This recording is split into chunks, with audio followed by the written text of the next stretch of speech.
Hello everyone, back tuning into today's second video, doing the GWV Sunday Roundup for your second video today. So, this is the penultimate Sunday Roundup of the year. There'll only be one more GWV Sunday Roundup next week, and then after that we shelve the Sunday Roundups for the autumn in favour of the winter updates, which will begin on the first Sunday of September, which is just 2 weeks away now. So winter updates are getting very, very close. The reason we do that is that a lot of the stuff we talk about in the Sunday roundups in terms of solar activity, what's happening with the oceans, etc., do form a big part of the winter update. So we'd just be repeating ourselves if we did the Sunday Roundup and the winter updates together. So the Sunday Roundups always get put on the back burner in favour of the winter updates through the autumn. And then December we kind of have a little break from all of the longer videos, and then bring the Sunday Roundups back in the new year. So the upshot is this is the penultimate GWV Sunday Roundup. There'll be one more next week, and then no more for the rest of the year.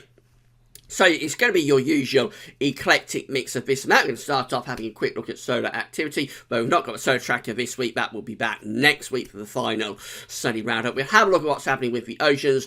Want to show you some old CFS data for previous periods at this time of the year, what it was forecasting for winter. And of course, we'll also have a look at the weather for the next week to 10 days, as always. So we're going to begin by having a look at solar activity, but just to say that today's first video was the 8th and final autumn 2018 analogues update. So the video is currently here on the homepage. Just scroll down a little bit, you'll find it above the polling count, and that's going to be placed on the autumn updates forecast page either this evening or tomorrow morning with a written summary. We're looking at the autumns but follow very dry July's with that one.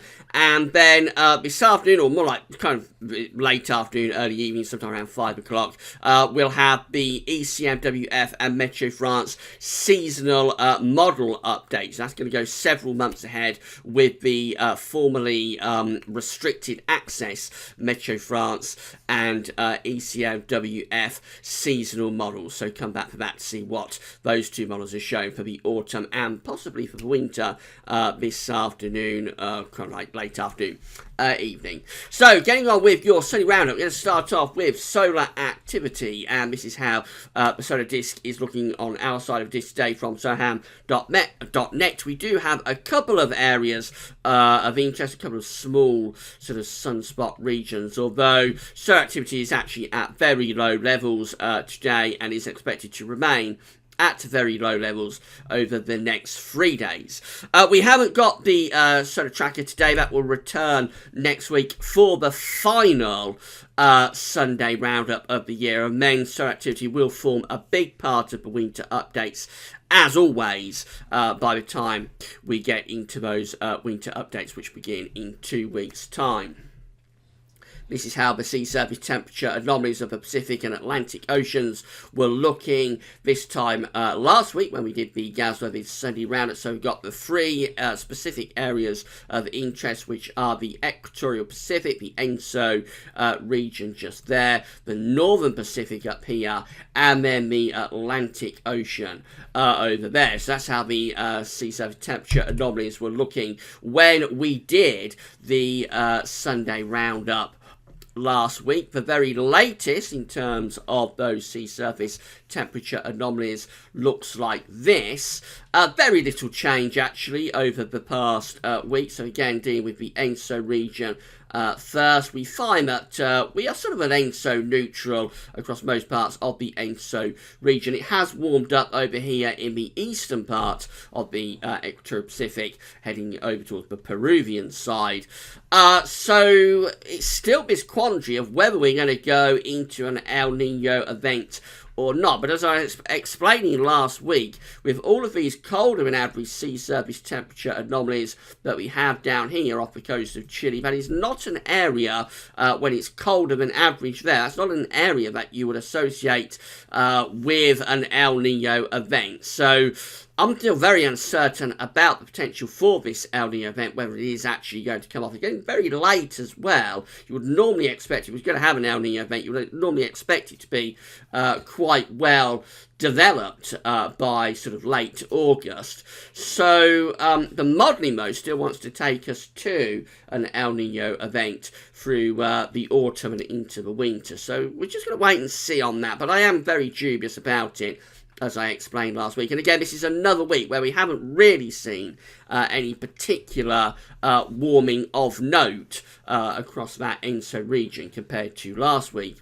Looks pretty warm across the northern Pacific at the moment, so the sea surface temperatures up there are looking fairly warm. Over in the Atlantic, very little change on last week either. It is warming up through the tropical Atlantic though, so we're only going up towards average type sea surface temperature anomalies in the tropical Atlantic now. But that is a warming on where we was a couple of months ago. So after a very quiet beginning to the 2018 hurricane season, as those sea surface temperature anomalies are warming up through the tropical Atlantic, we might start to see a little bit more activity getting going in terms of tropical storms and hurricanes as we get through into September and October. The main part of the hurricane season is always September and October, so it is quite early days still for the hurricane season, and the sea surface temperatures are warming up a little bit through the tropics, so it is possible that this hurricane season will liven up. Further north, we've got a very striking anomaly. We've got these warmer than average sea surface temperature anomalies just here, so kind of like close to Newfoundland and that sort of area. And then to the south of Greenland though, or to the southeast of Greenland, we've still got that cold area, colder than average sea surface temperature anomalies sitting to the southeast of Greenland. So rather an unusual sort of Atlantic sea surface temperature anomaly profile at the moment.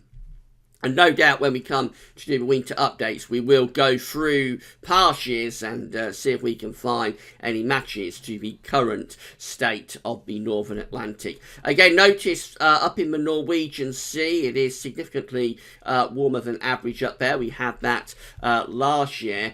And the shallower waters around the UK and Europe, so we've got the North Sea just here, the Baltic Sea is over there, the Bay of Biscay just there, the Mediterranean is down here. All of those seas are shallow, so they are very prone to rapid temperature changes with the weather.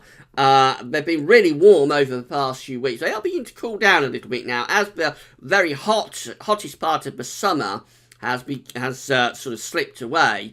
We are beginning to see those sea surface temperatures just starting to lower slightly, but they are still significantly above average and are still reflective of the hot summer that we've had.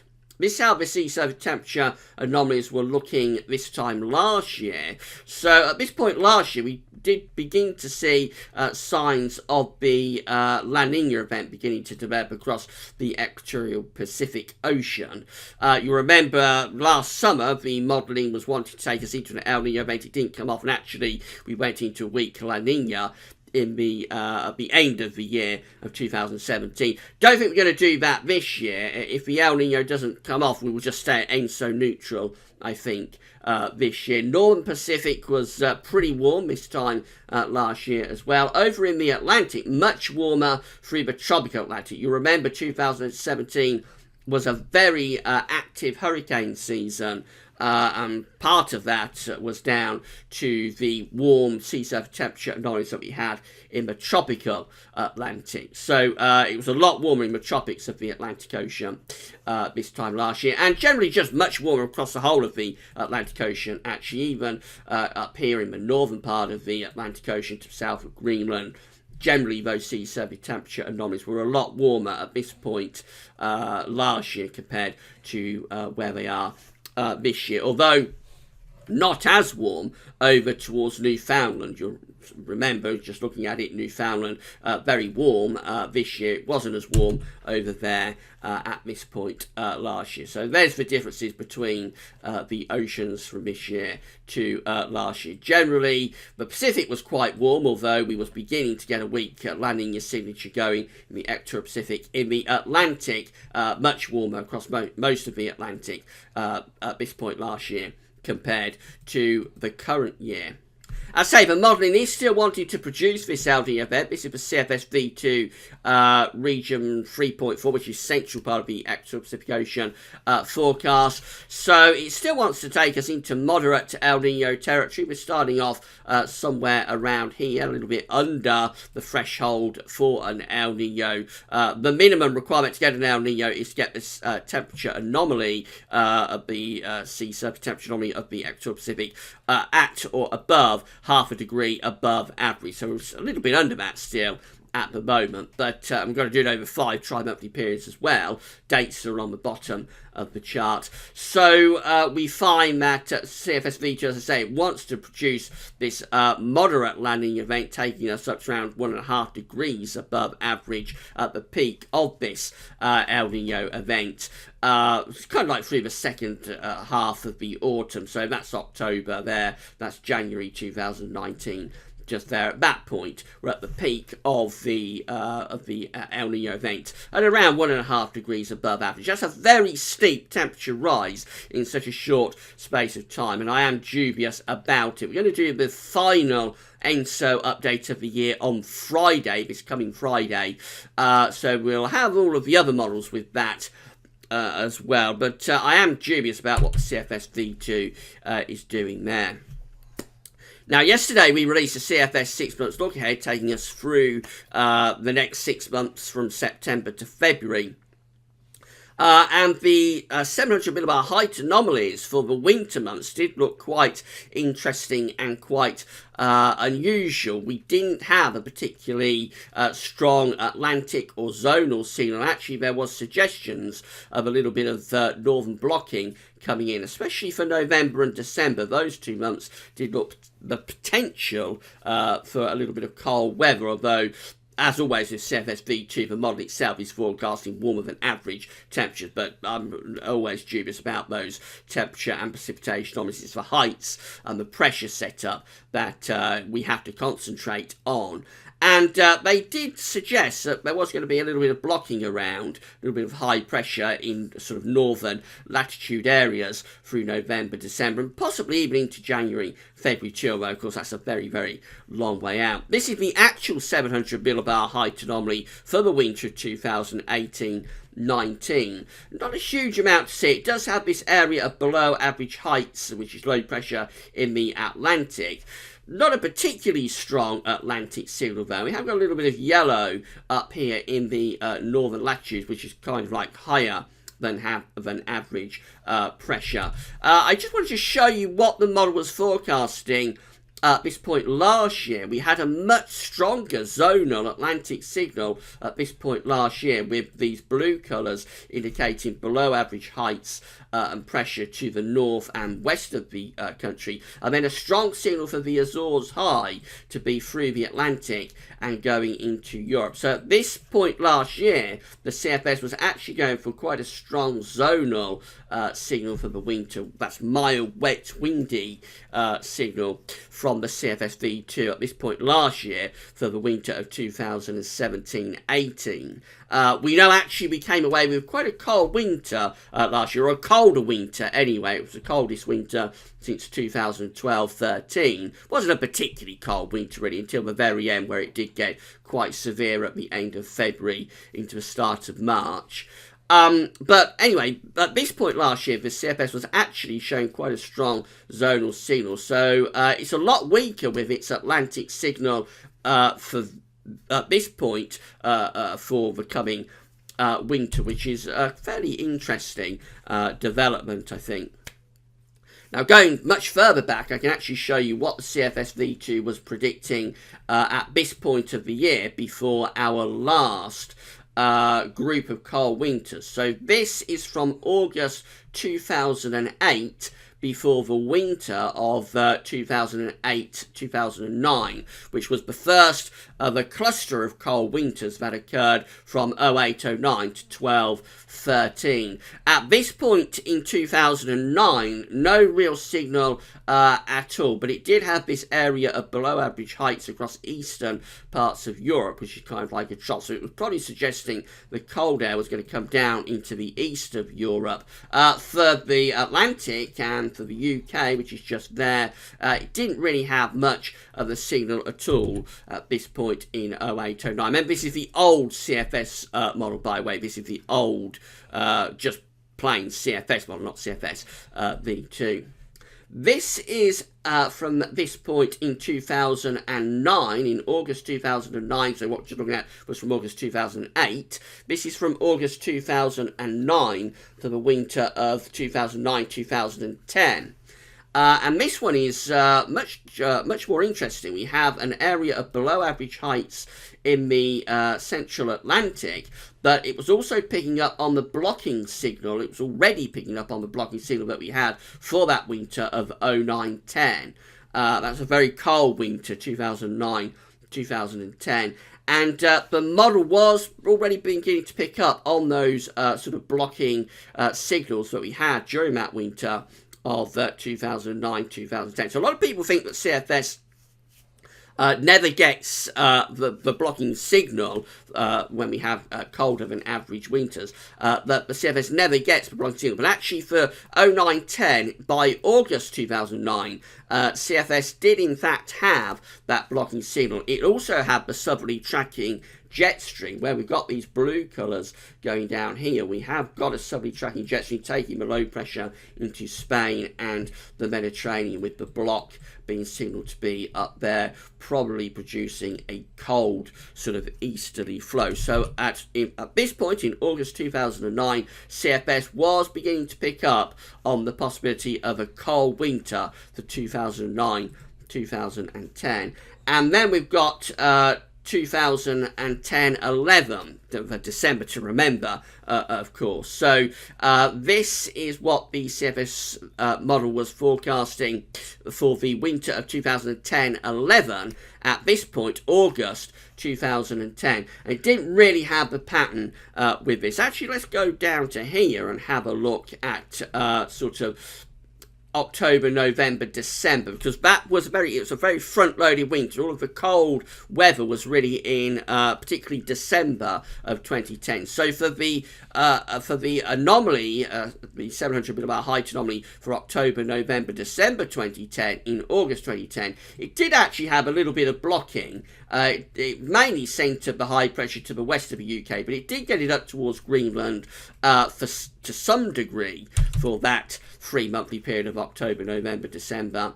But by the 3 monthly period of November, December, January, it was centering the blocking just to the west of the UK, although still to some degree trying to get it up towards Greenland. And then in terms of the actual winter of 10-11, it just had the high pressure sat over the top of the UK. I think the hints were there in August 2010 that something cold could happen in the earlier part of the winter, as it did in 10-11. But I don't think it got anywhere near as extreme a signal as we actually have. We know that December 2010 was a very, very extremely cold month. It was the coldest December since 1890. And it had a tremendous amount of northern blocking, very, very extreme Greenland blocking. The CFS didn't pick up on that sort of extreme nature of December 2010 in August 2010. But the hints were there, perhaps, that something cold could happen in the earlier part of the winter. And then the last cold winter of the cluster was 2012-13. So this is the CFS V2. We're now on to the CFS V2 model. This is CFS V2 700 millibar height anomaly for the winter of 2012-13 in August 2012. And it was just going really for an Atlantic-driven winter, to be honest. Has below average heights over to the west of the country. Does have the Azores high down to the south, though it is a little bit displaced south of where it would normally be in a mild winter. It did pick up on a little bit of yellow up here, a little bit of above average heights to the north of Scandinavia. So I don't think you could say it was particularly going for a cold winter for 12-13 in August 2012.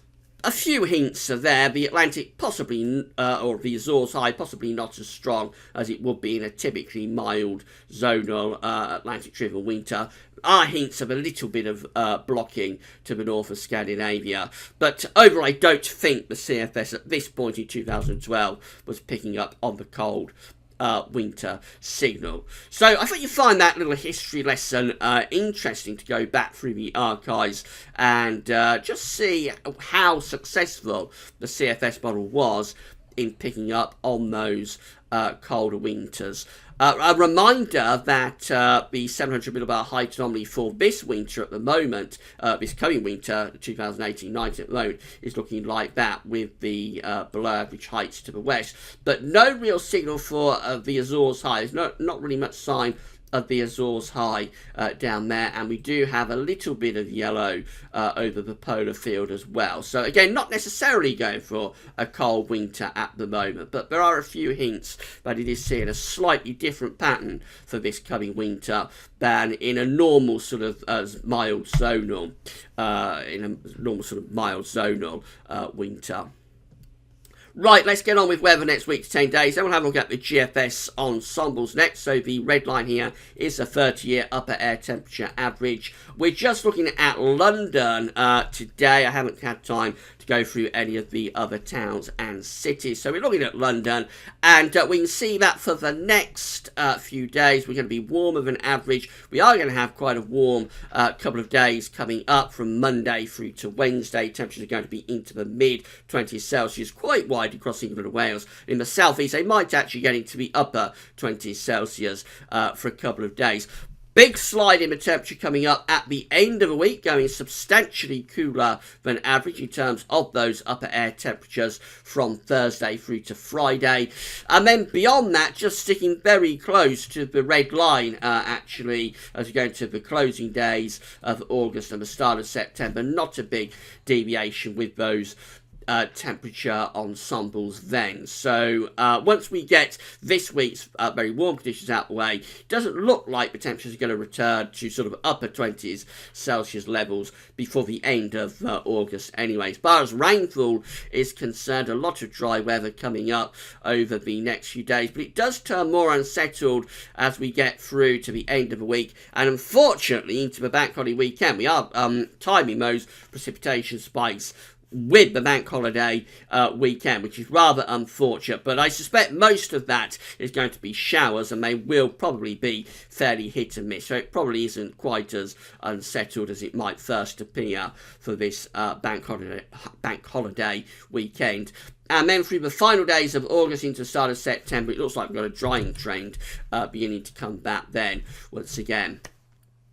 Temperature anomalies from the 19th to the 27th of August are coming out a little bit warmer than average for England and Wales, but a little bit cooler than average actually for Scotland, or let's say close to average to perhaps slightly below average for Scotland. For England, Wales and Northern Ireland, I think we're more or less a little bit above average, but not a big deviation. The hottest part of this summer has definitely gone now. The precipitation anomaly for the coming week, the 19th to 27th of August, it's looking drier than average for England and Wales. In fact, most parts of the country are looking drier than average. Also, Scotland is coming out a bit drier than average as well in the week ahead. This is how the GFS is looking for Wednesday then. So still very warm on Wednesday in the south. We've got this high pressure ridging up from the Azores, bringing temperatures at least to the mid-20s, I would have thought, for much of England and Wales. But it is cooler for Scotland and Northern Ireland as there's a cold front introducing more of a north westerly flow Into Thursday and Friday, we push down this cooler northwesterly wind, and that will bring showers with it. So there'll be a cold front moving southeastwards. We're uncertain how active that cold front's going to be from Wednesday to Thursday. It might bring a band of wet weather across the country, but actually at the moment the cold front is looking relatively weak. But it will change the air mass. So by the time we get through to Friday, we're into a cool and showery northwesterly wind. And then we go into the bank holiday weekend, and we're looking like that. So we're trying to build this ridge back up into the southwest. Could bring a reasonable amount of dry weather for bank holiday Monday into the south. The north does look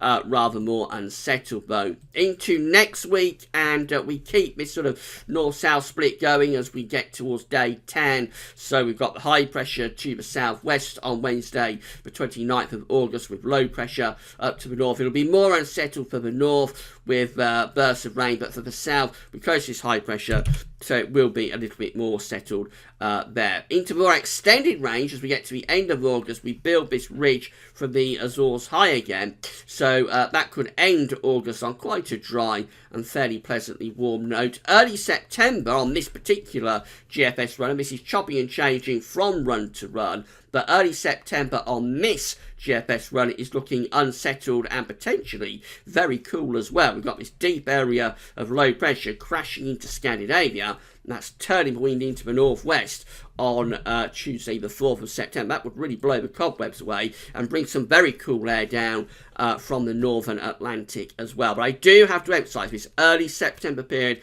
is very, very uncertain. The model is changing from run to run, so sometimes it's producing actually quite hot weather through the first week of September.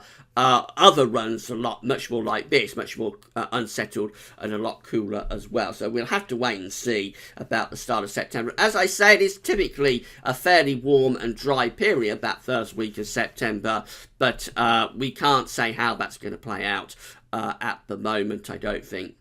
Temperatures are forecast like this from the GFS. So today we're into the low to, if the sun comes out, potentially mid 20 Celsius in the southeast. A warm night coming up tonight. Tomorrow's a bit warmer. Temperatures widely into mid 20s across England and Wales, with another warm night forecast on Monday night. Tuesday, possibly hinting at upper 20s Celsius in the southeast, so we could get around 27, maybe 28 in London. That's going back into the 80s Fahrenheit. More widely across England and Wales, again, it's kind of mid 20s Celsius with another warm night on Tuesday night. The peak of the warmth in the southeast is on Wednesday. It's suggesting the possibility somewhere to the north of London of around 28 degrees. If you add a couple of degrees on, that will get you to 30. So it could get very warm, maybe hot in the southeast on Wednesday. Again, you'll see that more widely across England and Wales, so kind of like the Midlands, eastern England, we're more sort of mid-20s Celsius. Any hot temperatures will be confined to the very extreme southeastern part of the country, I think, on Wednesday. And then Wednesday night sees a change, so northern and western parts of the country turning a lot cooler, temperatures dropping down into single digits, still very warm for one more night in the southeast.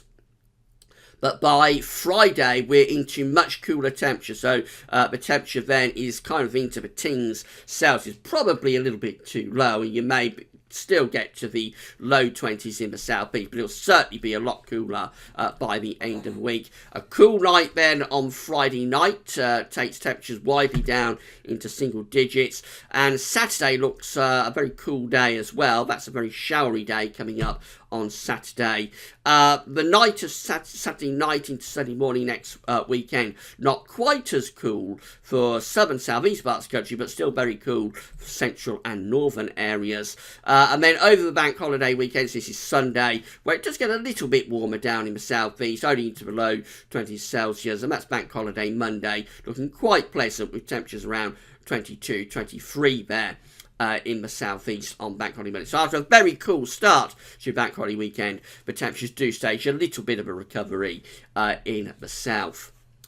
The ECMWF looks like that. So to the end of the week, we bring down this cooler northwesterly wind, not making as much with the cold front. So this is a drier solution compared to the GFS. It's not bringing as many showers in either on that northwesterly wind. Although the actual bank holiday weekend does look a little bit more unsettled, funnily enough. So this is Sunday, 26th of August, where we're in this northerly wind still, and probably bringing quite a lot of showers down the eastern side of the country as well. That's bank holiday Monday. Low pressure probably bringing more wet weather to Scotland, England and Wales.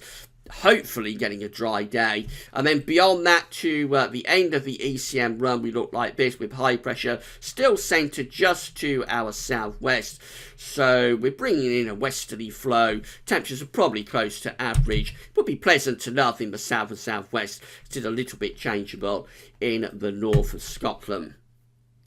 And then finally, the GEM shows that we have a more active cold front moving across the country on Wednesday. That will be bringing wet weather southwards and eastwards during the course of Wednesday. That's out of the way through Thursday to Friday. And we look much more showery on Friday compared to what the ECM was just showing. Into the weekend, and again it looks rather unsettled, more unsettled than the other two models actually. So this is bank holiday Monday, where this low pressure is a lot deeper and a lot further south than the other two models were showing. So this is bringing wet and windy weather across the country for bank holiday Monday with the GEM. Remember, this is a slightly lower resolution model. It isn't as good as the other two. It isn't as reliable as the other two. But it is a suggestion that the bank holiday weekend could be a little bit more unsettled than we're anticipating at the moment.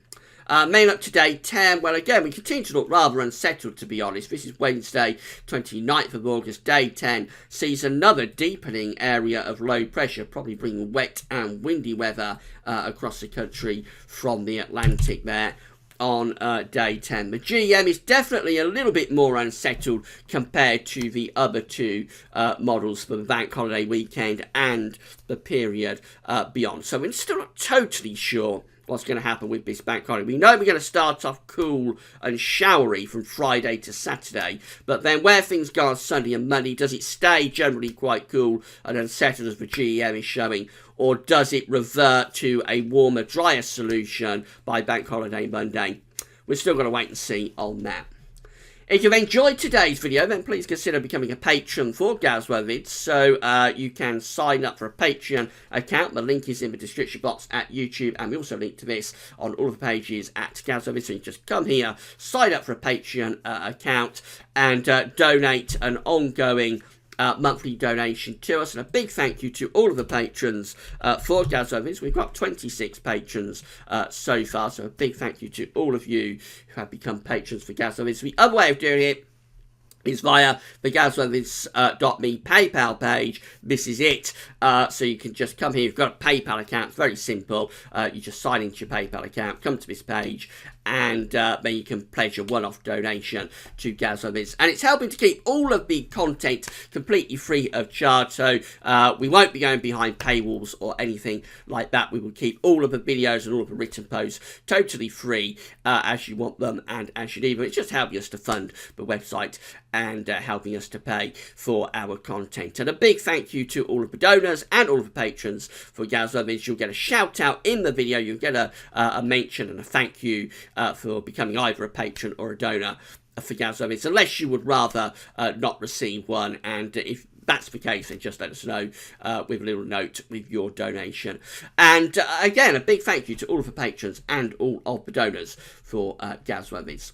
Right, so just over half an hour for the Sunday Roundup, and only got one more Sunday Roundup left to do next week, so that's going to be our last Sunday Roundup of the year, and then we'll be off and running into the winter updates. Don't forget to check out the autumn 2018 analogues update. The last one of those was released this morning. It's here on the homepage, so go and watch that next. And later on this afternoon, we're going to have that seasonal model update from the ECMWF and Meteo France long-range models. That's all for now, and thanks for watching.